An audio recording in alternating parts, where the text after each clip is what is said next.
Hello everyone, I am Asta and welcome to In ADR Shala by the Institute for Alternative Dispute Resolution in ADR. In ADR Shala is a platform where we teach you everything about ADR.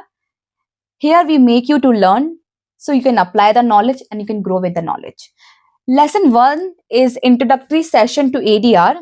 We have an overview of our lesson starting with the introduction to ADR, characteristics of ADR, and lastly we have types of ADR. So before moving forward for the introduction of ADR, what do you think? ADR is something which is emerging in 21st century? No. It was presented in a history way back. It is a legal history, but you know what?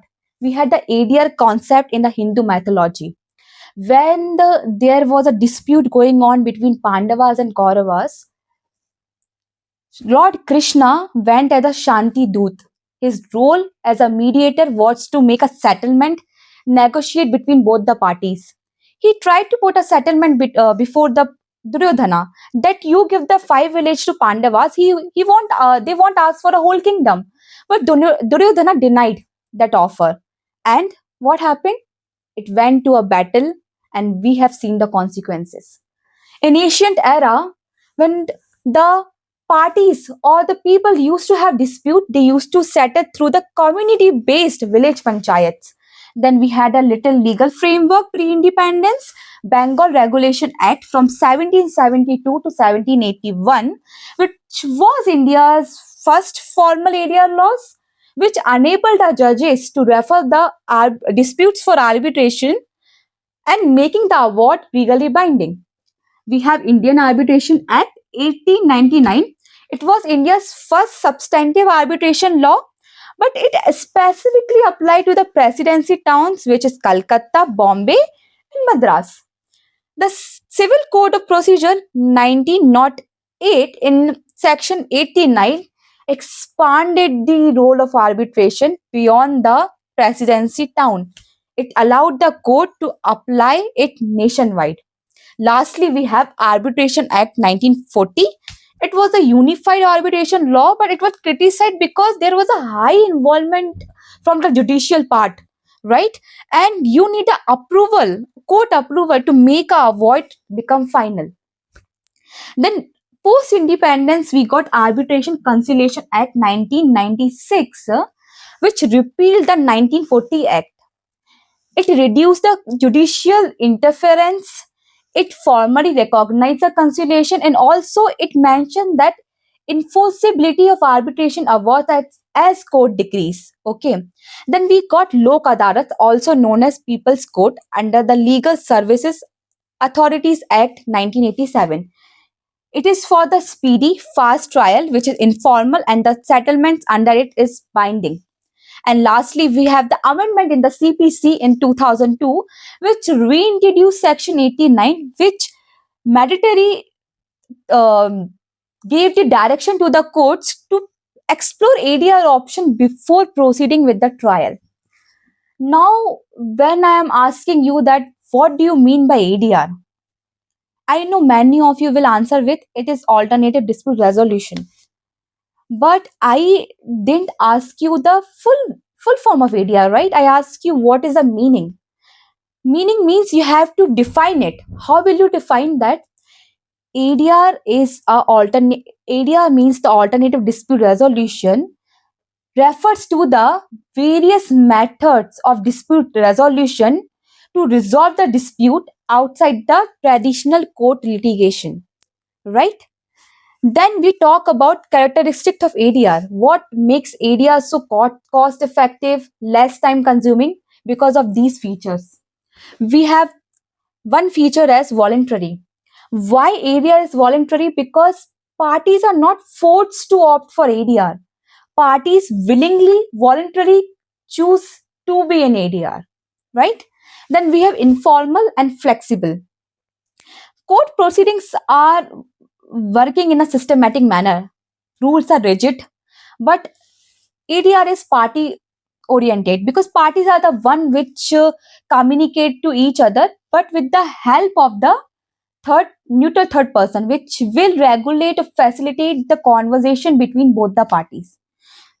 When we're talking about the neutral third person, what is neutral third person? He is a person who is impartial. His role is to provide the best alternative solution to the parties so he can create a win-win situation between both the parties. Confidentiality.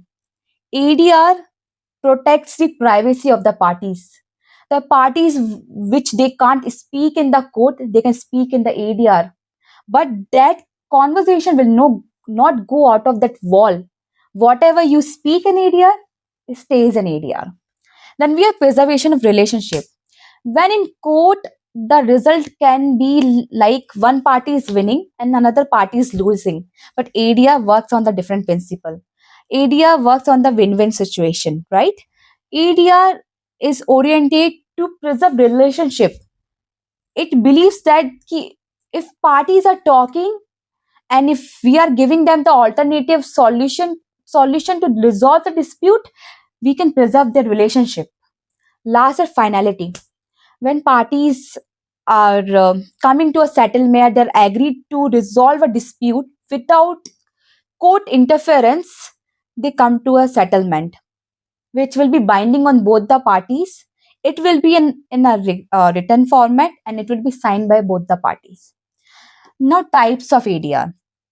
We have mediation, arbitration, conciliation, lok adalat, and negotiation. Mediation is a process where parties sit together and they try to talk and come to a settlement.